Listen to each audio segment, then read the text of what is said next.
Wala ka nang private insurance, wala ka pang government insurance, abay medyo tagilid ka na.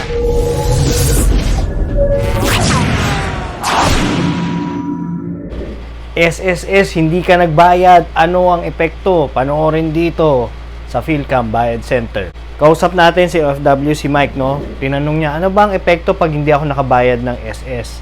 Kasi 2009 pa ang huli kong bayad. Ito po yung tatlong mabilis na epekto. Tatlong kabawasan. Tatlo. Una, wala kang lifetime pension. Ibig sabihin, hanggang kamatayan, bibigyan ka ng pension ng SS. Pero, hindi ka nakabayad, wala kang lifetime pension. Next, wala kang 7 SSS benefits, wala kang insurance. Okay, i-discuss natin isa-isa.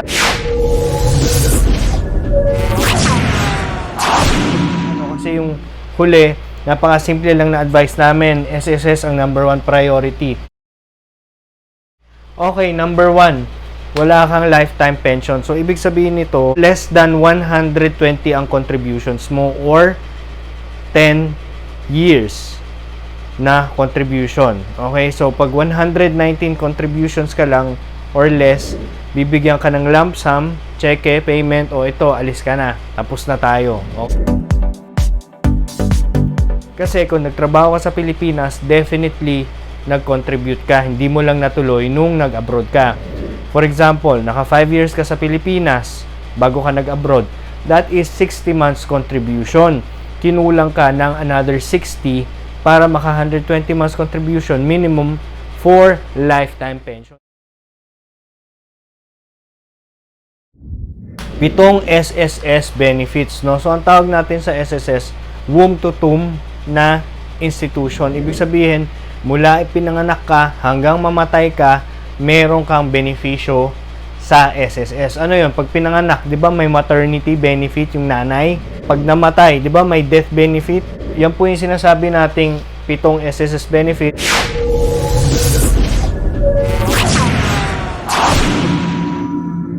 Yung pangatlo, wala kang insurance. So, ibig sabihin niya, di ba sa SS may permanent disability benefit, yun yung pag naputulan ka, yung pag natanggalan ka ng permanente, no? Meron ka ring unemployment benefit, kunyari, bigla kang natanggal sa trabaho, na-retrench ka, nagsara yung kumpanya, may benefit po doon sa SSS. Tapos meron din, alam mo na yung mga usual, yung mga loan, no? Yung mga calamity. Ako, nung ondoy, nakinabang ako dyan, calamity. Hindi ko makalimutan yun, 5,000 na check, kinuha ko sa SSS Cubao. Aba, laking tulong. Number 1, bumili ako ng damit. Wala akong damit nung ondoy, kung ano yung suot ko, yun na yun. Number 2, syempre sa labas ka, hindi ako makauwi eh. Kasi nabaha yung lugar namin, hindi ka talaga makapasok. Isang linggo sa Pasig, kaya ka na kain sa labas, abay magastos yun. At 2 linggo, 1 buwan yata ako nasa labas bago makapasok nun, bumaba na yung tubig, no? So nakakuha ako ng insurance. Yan po ay type of government insurance dahil hindi ka naguhulog. At ang importante, kasi tinanong rin namin si Mike, litong-lito na ako, sabi niya, ano bang babayaran ko dyan? SS, PhilHealth, Pag-ibig. Okay, ito lang yung simpleng explanation dyan. SSS ang number 1 priority. Bakit? Sila yung may 7 benefits. Ang Pag-ibig is more of housing loan, which is hindi naman lahat tayo nag-avail, kamo real talk lang. Dalawa is yung MP2, which is yung savings component nila. Kailangan magbayad ka ng Pag-ibig savings para maka-save ka sa MP2. Yung PhilHealth, pag may mga menor de edad ka na anak, pag may PhilHealth ka, kahit nasa abroad ka, covered na sila sa Pilipinas. Pangalawa, kunyari, maaksidente ka sa abroad, gusto mong ipa-opera sa Pilipinas, doon pumapasok ang PhilHealth. So, maraming OFWs, nararamdaman nila na hindi masyadong priority ang PhilHealth, pero pag kailangan, talagang bayad sila. Ang Pag-ibig, mostly MP2 ang sikat ngayon, no? Pero hindi talaga siya priority. Ang number 1 is SS. At sa ating susunod na video, mas maganda pang maka-minimum ka sa SS every month na 1,250 kaysa sa mag-maximum ka na 5,250 pero putol-putol. Ang hinahabol po ng SS dyan is consistency ng inyong contribution through the years para malaki ang inyong pensyon, malaki ang inyong lifetime pension. Ang epekto, pag hindi ka nagbayad ng SS, 3 kabawasan. 3, number 1, wala kang lifetime pension. meron kang lump sum one-time pension. Okay?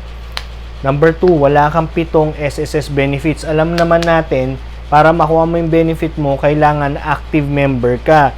Ibig sabihin, naghuhulog ka. Kahit yung maternity benefit, di mo ma-avail yun kung hindi ka naghulog previously. Lalo na kung nalaman mong buntis ka, tapos biglang kailangan mo ng maternity benefit.